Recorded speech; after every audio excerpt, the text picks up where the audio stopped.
خب حالا غذامونو خوردیم، دست و رومونو بشوریم. ببینم شما رو. سلام، من دختر مظلومی هستم، دختر مظلوم خانواده. تو کجایی؟ منم دختر زیتون و آلفای خانواده هستم.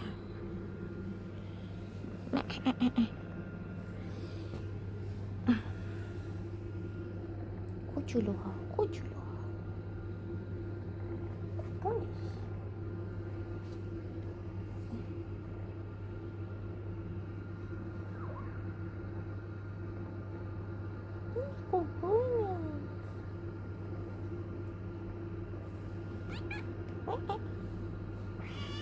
بله، غذا خوردیم، سیر شدیم، میخوایم حالا خور بازی کنیم.